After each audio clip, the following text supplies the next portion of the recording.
Bunting condemns gun attack on police family, public sharing of gruesome images. Opposition spokesman on national security Peter Bunting has condemned Saturday's night heinous attack against a policeman and his family in St. James, which claimed the life of the cop's spouse and injured the lawman and his 5-year-old son. The deceased has been identified as Latoya Crystal Stevenson, 36, of West Village in Montego Bay. The cop is said to be a member of the lottery scamming task force. This cold-blooded assault on a young family is yet another tragic reminder of the unrelenting violence plaguing our society, stated Bunting. Our heartfelt condolences goes out to the family of the detective and to the extended JCF family. No officer, no citizen should ever have to endure such trauma, Bunting said in a release. Bunting also decried the disturbing trending of circulating photographs and videos of victims in the immediate aftermath of the violent crime. This popular violence, where images of deceased are shared online as if they were curiosities, is deeply dehumanizing. It strips victims and their loved ones of their dignity at their most vulnerable moment and re-traumatizes grieving family, he noted.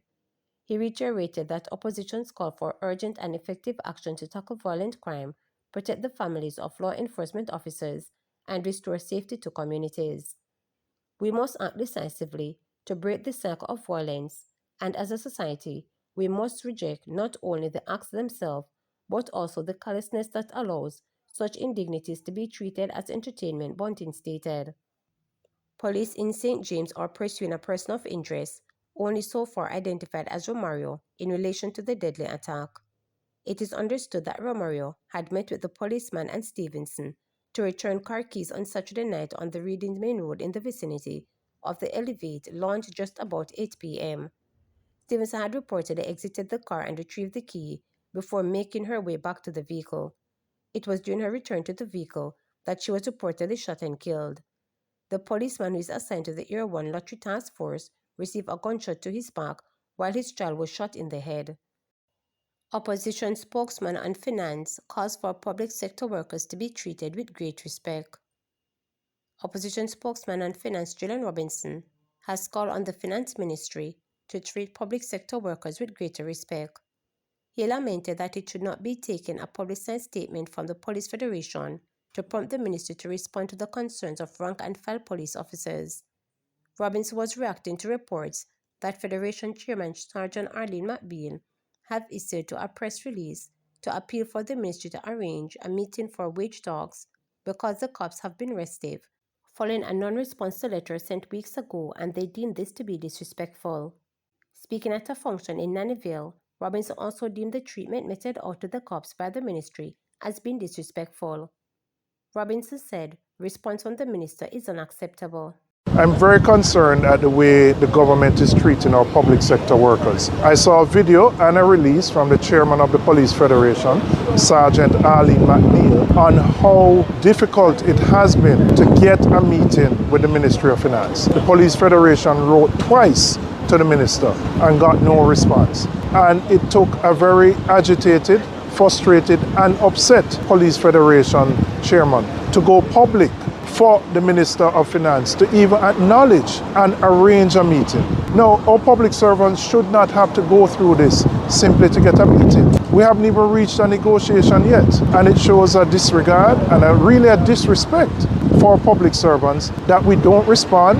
The ministry doesn't respond to correspondence in a timely fashion, and also doesn't acknowledge particularly our policemen and women who are out there day and night putting their lives on the line to protect us. Lethargic response from the minister, the length of time that it has taken her to acknowledge the Police Federation to be totally unacceptable. And it's not just the Police Federation.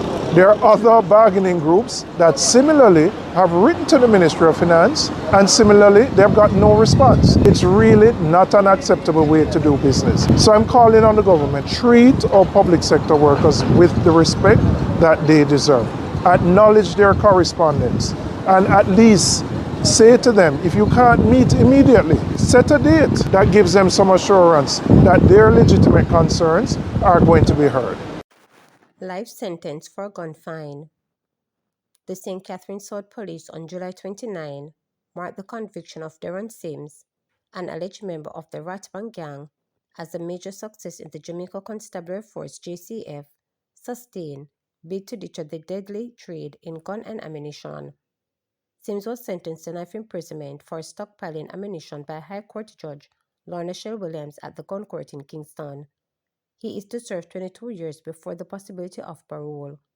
Sims was arrested by the St. Catherine South Police Special Operations Unit on April 25th in the parking lot of a popular fast food restaurant, sitting in a car which was searched, yielding a firearm and 56 rounds of ammunition.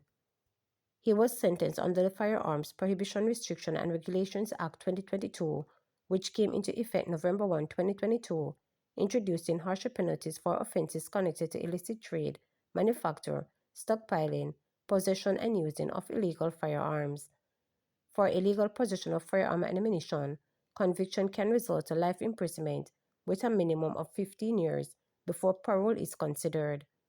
According to the police source, the Ratbat gang and Sims were under investigation for dealing and distributing firearms and ammunition to gangs island-wide for years.